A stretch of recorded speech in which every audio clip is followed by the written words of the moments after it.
Inilah yang menjadi rancu ke sini, maka muncullah kelompok-kelompok berbagai macam pemahaman pada Tuhan, dari Qadariyah, Mu'tazilah, Jabariyah, dan berbagai macam kelompok sambil muncul ahli sunnah wal jamaah. Tapi walaupun begitu tetap aja pirok juga dia, tidak pernah jamu dari semua. Sehingga muncullah penyembahan-penyembahan tanpa mengenal Tuhan. Sehingga muncullah ibadah sholat yang dia lebih taat kepada sholat, tapi tidak kenal kepada yang menyuruh sholat. Allah itu beda dengan Rob. Tuhan itu beda dengan Rob.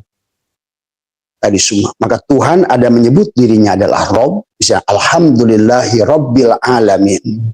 Man aropa nafsahu faqad aropa Rabbahu. Paman kana yarju liqa'a Rabbihi. Tadi. Ya ayyatuhan nafsul mutmainnah irji'i ila Rabbiki. Rob. Manusia dikatakan Tuhan dan Allah itu sama.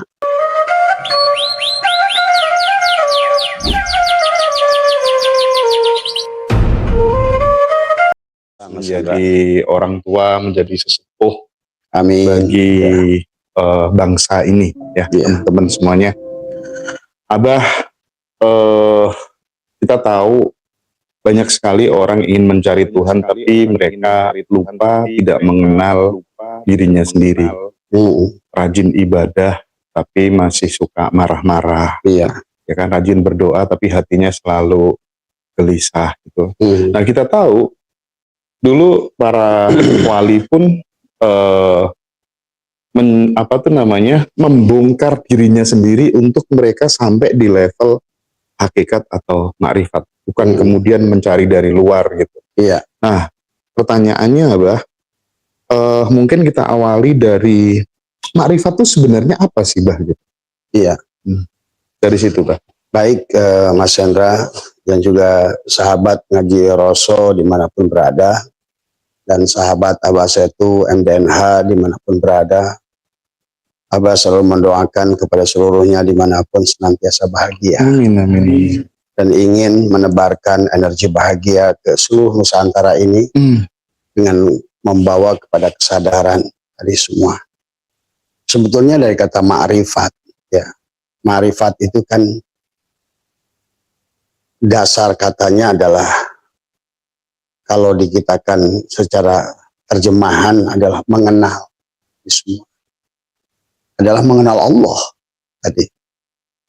Tentu, maka ada sebagian kaul yang mengatakan adalah hadis, tapi ada yang mengatakan asar sahabat, tapi apapun itu katanya tentang awaludini ma'rifatullah. Awal agama itu adalah mengenal Allah. Tetapi kemudian mengenal Allah itu mustahil, Mas Hendra. Tadi semua. Maka disinilah perkembangan sejarah peradaban manusia. Dari sampai dulu zamannya Sokrates, Plato, ya, dengan prinsip filosof kan. Bagaimana memahami Tuhan ini secara filsafat. Karena tidak mungkin kita adalah mengenali Tuhan adalah tanpa dengan olah pikir awalnya. Tadi semua. Maka seolah-olah ada dua jalur tadi semua. Ada nubuah. Adalah yang secara adalah wahyun diturunkan, tadi semua ada lewat kenabian, tetapi itu melahirkan zikir, tapi yang satu melahirkan fikir, kan tadi semua.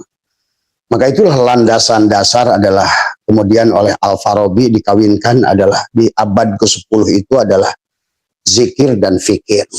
Tetapi Al-Farabi mengkawitkannya adalah bagaimana filsafat itu adalah menyatu. Tapi tadi tujuannya nanti untuk mengenal, baik secara filsafat maupun secara nubuah, itu kan tadi. Sehingga mengertilah manusia itu adalah untuk apa diciptakan, kenapa ada, gitu. Dan inilah barangkali kita awali bahwa sesungguhnya awaludini ma'rifatullah, bahkan di dalam sebuah kitab ya Ibnu Ruslan, di kitab Zubad, awal wajibin alal insani ma'rifatu ilahi bistiqoni. Awal yang wajib kepada siapapun, bahkan sebelum menyembahnya, harus mengenal dulu. muncullah nanti hadis Nabi adalah la tashihu ibadah illa bima'rifatil ma'bud. Tidak sah ibadah apapun, karena ibadah itu adalah dari kata abada ya'budu ibadatan, itu pengabdian, bukan penyembahan. Maka beda mana sholat dan mana sembahyang.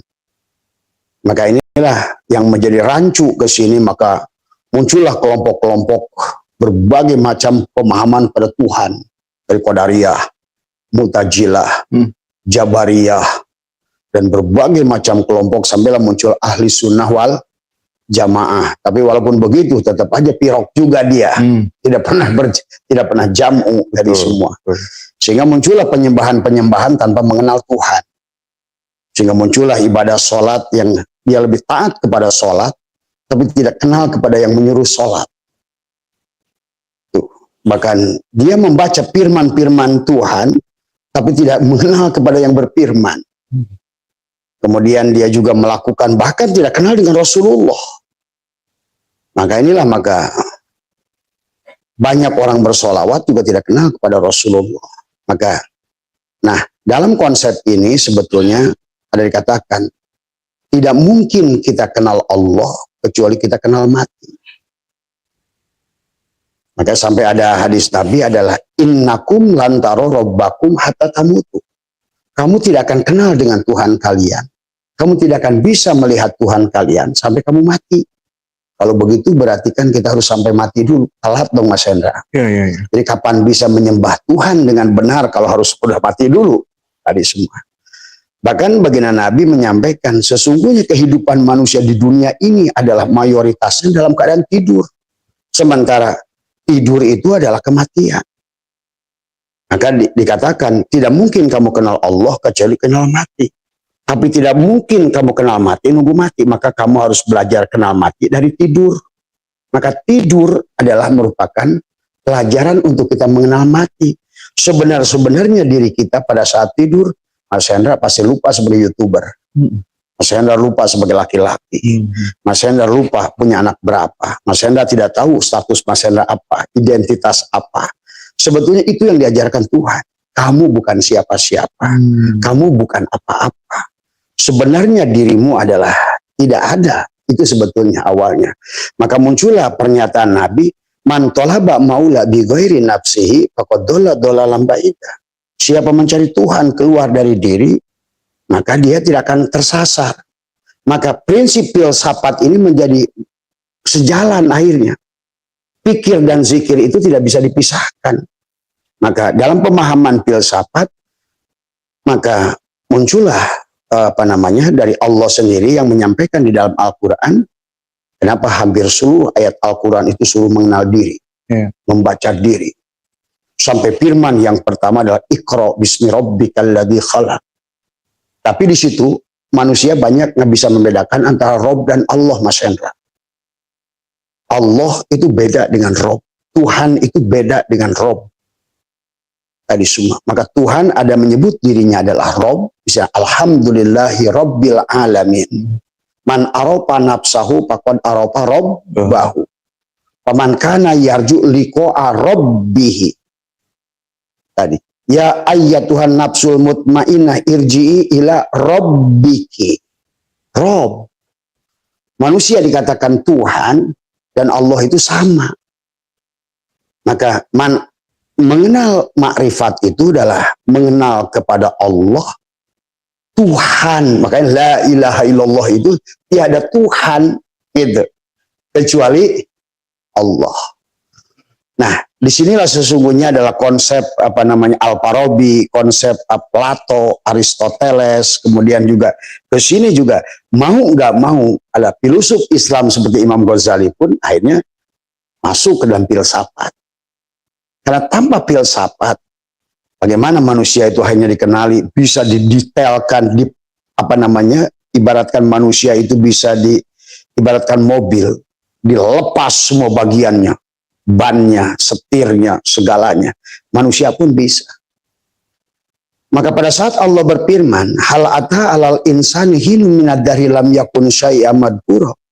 Pada saat Tuhan berkata di dalam hadis qudsi, anak kuntu kanzan mahfiyah, aku ini tersembunyi dan tertutup, tapi aku ingin nyata.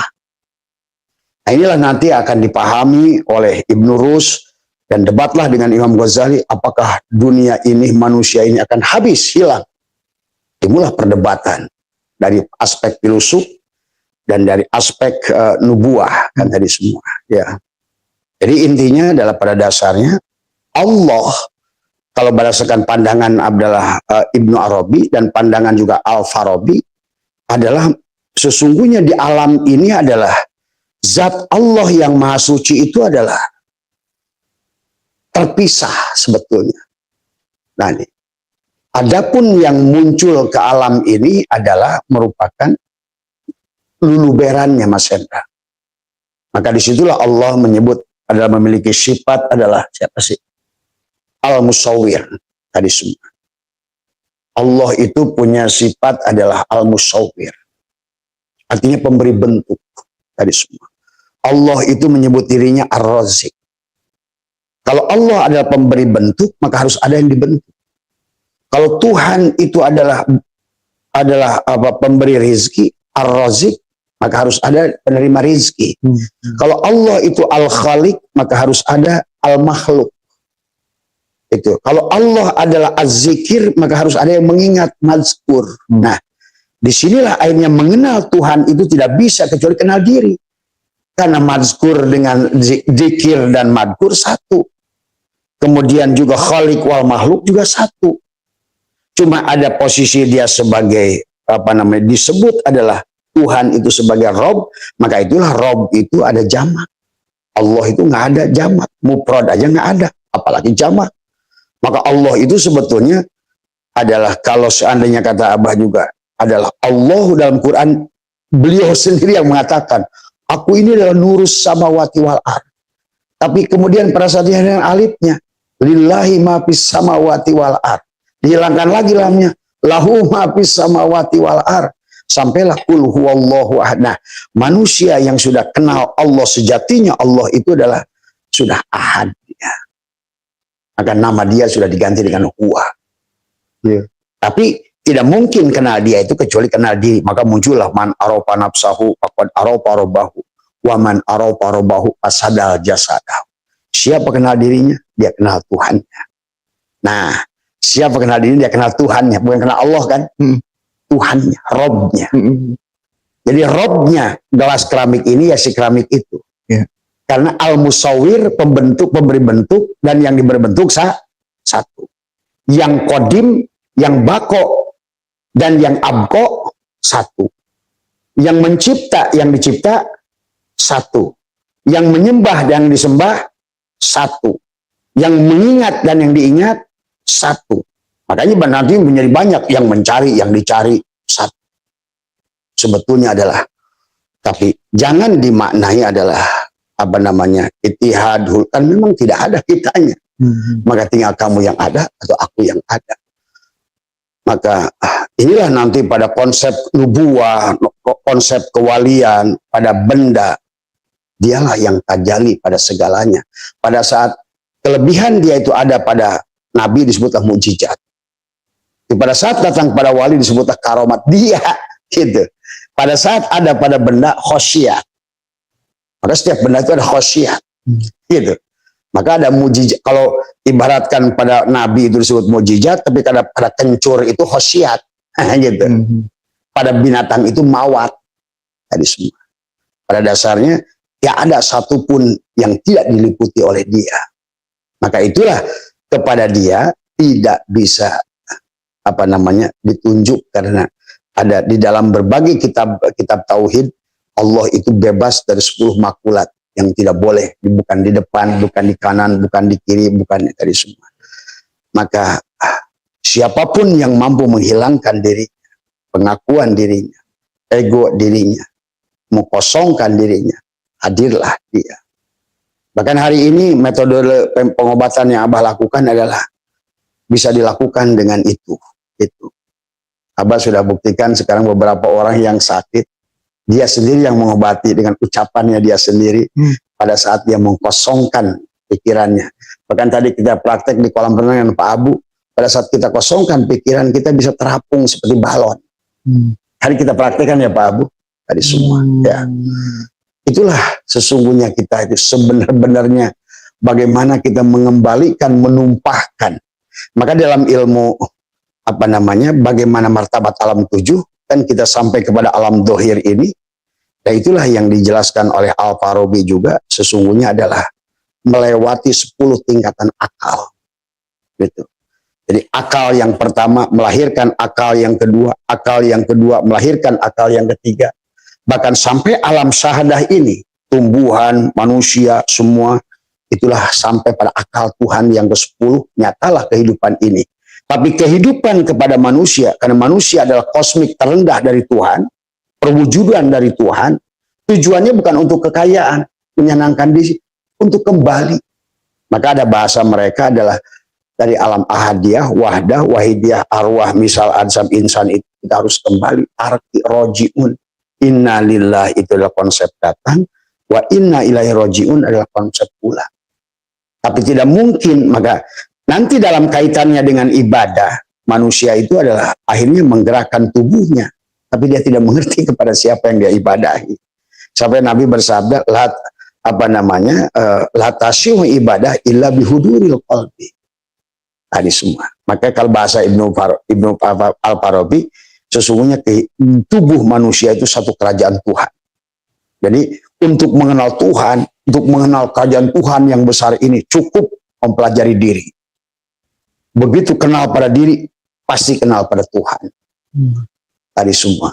Maka, tapi ada sebagian orang yang nggak paham, belajar ma'rifat itu seolah-olah ingin jadi Tuhan, bukan. Atau ingin menjadi pengganti Tuhan, bukan.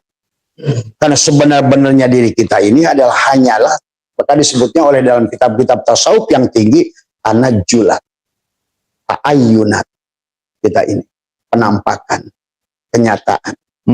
Tapi kemudian manusia menjadi salah konsep. Jadi semua, malah terjadilah penyembahan, kayak sholat jadilah sembahyang. Nah itulah. Sehingga seolah-olah ada dua, ada Tuhan, ada dia. Nah itulah. Kalau kita melihat ini, Pak, manusia Nusantara itu kan sebenarnya bukan manusia akal, tapi manusia sukma, manusia hati gitu. Ya. Sementara sekarang ya orang-orang pinter itu, orang yang sekolahnya tinggi-tinggi, ya mungkin bisa disebut sebagai filosof juga. Itu kan mereka pada mulai terbuka mendeklarasikan bahwa ya sudah, mereka bahkan kadang sering memberikan sindiran kepada orang-orang yang percaya sama Tuhan tuh kaum penyembah pohon cipluan dan lain sebagainya gitu kan ya. Terus kemudian mereka mengkomparasikan buktinya apa di negara-negara yang maju aja ya kan, mereka yang agnostik, mereka yang ateis, negaranya justru malah maju. Makmur, gitu. Negaramu yang ngomong makrifat setiap hari kayak apa gitu kan. Nah, melihat fenomena ini bagaimana Abah merespon? Iya, inilah kenyataan bahwa kata Abah bahwa sesungguhnya siapapun yang menyadari kehadiran Tuhan, sebetulnya hanya mereka itu menuduh saja kepada mereka itu dikatakan tidak beragama, ya, mereka itu tidak ibadah, mereka itu tidak sholat, mereka itu tidak puasa. Nah, padahal mereka itu justru melaksanakan eksistensi daripada sholat, substansi dari sholat itu. Esensi sholat betul. Ya. Okay. Dan esensi dari saum. Contoh, apa esensi sholat? Sadar, ingat. Sholat itu kan ingat, karena sholat itu bermakna ad-du'a, sholat itu bermakna az-zikir. Sholat itu makanya dalam Fathul Mu'in, dalam sholat itu adalah ad-du'a. Doa itu apa? Da'u menghadirkan, hadir Tuhan. Merasakan kehadiran Tuhan. Bukti bahwa mereka menyadari kehadiran Tuhan apa? Menyayangi alam. Mereka pelihara. Coba, nanti Abah nanti akan live dari Belanda, live dari Jerman, akan live dari Switzerland. Enak ya jadi mursyid itu ya. Nah itu. Ya tapi kan sekarang ini kita nggak usah pakai telepati, pakai isu toyul ardi, cukup pakai pesawat aja sekarang gitu. Jadi kita bisa menyaksikan di negara-negara mereka justru saum itu terjadi. Saum itu kan imsak, mampu menahan diri, keberanian diri, dia menyadari bahwa ini bukan milik dia, sungai bukan milik dia, pohon bukan milik dia, bahkan pada dirinya dia tidak merasa memiliki, sehingga terjadilah saling menyayangi di sana itu, Mas Hendra. Itulah yang kadang-kadang saya sedih. Di negaraku tercinta, adzannya 5 kali, sholatnya rame, masjidnya dibangun, takbir akbarnya nggak berhenti, tapi saling membenci. Tadi semua alam dirusak, pohon ditebak, tadi semua. Itulah menunjukkan bahwa sesungguhnya bahwa kebertuhanan kita ini sebetulnya adalah kebertuhanan yang tidak berkesadaran. Tadi, kalau bahasa saya kebertuhanan yang dalam kematian. Karena manusia itu sebenarnya pada saat kita ini kan dibagi dua, Mas Hendra. Ada jasad, ada ruh. Yang disebut sadar itu jiwa. Jadi pada saat sekarang manusia menjadi manusia jasad, penyembah-penyembah jasad, sama maka orang tua kita suka nyindir. Banyak orang abring-abringan bawa obor cari api. Tuh. Ngerti nggak Mas Hendra? Banyak orang abring-abringan bawa tumpeng cari nasi. Banyak orang nyelam ke dalam air cari air. Padahal dirinya lah sumber air itu. Bahkan banyak orang abring-abringan ke Ka'bah sono, dia melupakan Ka'bah yang dibangun Tuhannya sendiri pada dadanya. Akhirnya hatinya mati. Tubuhnya bergerak, tetapi hati mati. Inilah yang terjadi kerusakan hari ini. Seperti ikan, pada saat dia di laut hidup, seasin apapun garam, tidak akan merusak. Nah, hari inilah yang terjadi. Nah, mereka nggak kelihatan dalam gerak, misalnya kayak tadi pertanyaan Mas Hendra, kenapa kayak di Finlandia menjadi negara terbahagia 9 kali berturut-turut, Switzerland, Denmark, bahkan Belanda negara paling bahagia kelima, berturut-turut kelima dia. Saya mengerti bagaimana, jangankan manusianya, angsanya saja makrifat. Itu sapinya saja makrifat. Saya pernah menyaksikan, saya bertanya kepada orang Belanda, itu nanti ada pedesaan yang ada kincir angin itu dari pedesaannya di daerah di Amsterdam.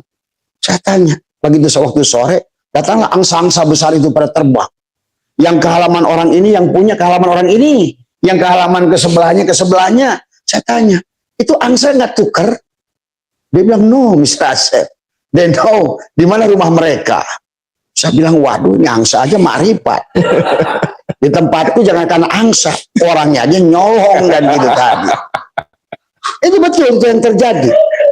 Saya pernah kata Abah juga waktu saya di Belanda, mereka itu percaya pada kita ini luar biasa. Yang saya pernah cerita ke Mas Hendra bahwa ada seorang perempuan saya belanja di toko dia. Bayangkan itu euro di kotak uang. Dan saya tanya, Miss, dia bilang, can I have something karena waktu itu saya di Belanda, saya nggak WA, Pak, tolong beli sesuatu untuk ditempel di kulkas. Saya bilang, saya udah di Belanda, telat. Karena isi saya bilang, coba di toko, saya cari tuh pas di Rotterdam. Rotterdam itu kan kayak dam gitu, tapi di atasnya perumahan semua. Saya tanya di satu toko, Miss, can I help me to find something related to Belgium? Dia bilang, no guys, it's related on Holland. Semua tentang Holland. Dia bilang, any problem with you? Yes, I'm problem. Why? My lovely wife is calling me. Tadi saya bilang, they need something is related to it. Wait, dia bilang, I go home. Saya lihat ibu itu berjalan ada kali 400 meter di atas tadi semua. Sampai di rumahnya saya lihatin. Itu di toko, saya melihat itu kotak uang euro. Ada 50-an, ada 100-an. Itu saya bilang, orang percaya amat sama saya. Itu saya tengok-tengok, aduh ini saya jadi beban. Akhirnya dia ada kali 10 menit, 15 menit balik lagi. Dia kasihkan saya 4 biji. Hey guys, saya bilang, how much? No, it's free for you. Oh my God, kaset. Ini akhlak ini. Maaf, ini bukannya merendahkan. Kadang-kadang saya pernah dulu waktu masih belum rumah di sini, saya diselipi. Itu rumah. Saya udah pintunya jati. Di luarnya saya kasih besi juga. Dibobol juga. Inilah yang kadang-kadang barangkali hari ini adalah bagaimana adalah mengembalikan akhlak Nusantara ini kepada yang sebenarnya dulu kita ini sudah punya agama budi. Maka dulu itu Mas Hendra, bangsa kita ini udah bangsa yang paling berbudi. Maka dikenal bangsa zamannya bagaimana waktu kerajaan-kerajaan di Pulau Jawa ini dulu luar biasa. budi pekerti Nusantara ini diakui oleh penulis-penulis barat, menuliskan mereka yang datang ke Nusantara betul-betul surga. Kata mereka, orangnya adalah surga, orangnya bisa dipercaya, orangnya jujur. Lihat di bukunya Plato, dia bilang there is a places, very beautiful places. Dia bilang di mana orangnya itu adalah sangat berbudi, sangat hormat kepada siapapun yang datang. Sampai datanglah gerombolan-gerombolan si berat yang mengaku duriat dan lain sebagainya. Nah, inilah yang merusak awal sebetulnya. Tapi di daerah-daerah ternyata masih eksis, bah. Nah, ini semua karena memang juga kalau kita bicara tentang akan penghancuran, ini adalah mungkin bagian dari situ. Seperti dulu saya bertanya pada Tuhan, kenapa engkau berikan si Trump itu presiden Amerika? Kemudian saya bertanya, dijawab ternyata dari dalam. Kalau bukan Trump, dunia ini tidak akan beres hancurnya, gitu kan tadi. Jadi jangan lupa, di samping rencana manusia ada rencana Tuhan. Nah itu tadi, kalau bukan si siapa tuh presiden Israel sekarang itu, Netanyahu. Nah Netanyahu gitu kan, tidak akan ada. Karena ini kata saya juga harus ada terjadi perubahan siklusnya. Nah, makanya saya untuk melawan arus itu, sekarang ini Abbas itu ingin membalikkan. Karena ternyata bisa dibalikan Mas Hendra. Dengan meriwain kembali, kembalikan kepada titik ke belakang gitu kan tadi kesadarannya, dan semesta akan merespon itu. Maka sekarang lihat kebangkitan Nusantara dengan spiritual. Sekarang ini TikTok, Facebook semua ngomong makrifat, ngomong kesadaran, pelatihan kesadaran di mana-mana. Sampai sekarang kan muncullah setelah kita di Novotel itu muncul orang-orang, bah bagaimana kalau di tempat Abah bikin pelatihan? Wah, gitu. Nah, itulah, itu kan bagus dong. Dari Mas Hendra kita itu bikin mi'raj kesadaran, terus nanti dikerucutkan yang khusus itu di sini. Betul. Iya kan? Karena di sini kita ada pelatihannya Mas Hendra. Ada ruangan untuk kholwatnya, ada kolam untuk mandi tobatnya. Tadi sebetulnya makrifat tadi. Karena makrifat itu adalah sebetulnya bagaimana bukan kita yang mengenal Allah, tapi bagaimana kita mengosongkan diri sampai Allah itu tajalli gitu loh. Jadi kita bukan sesuatu makhluk yang punya daya kekuatan mengenal dia. Gitu. Jadi kuncinya itu pandai-pandai aja untuk mengosongkan diri. Nah, itu. Gitu ya Pak ya. Sebetulnya. Makanya makrifat itu bukan perbuatan kita. Bukan karena jago ilmu. Bukan karena jago dikir. Bukan karena jago amal. Maka Sunan Geseng itu nggak bisa ngaji.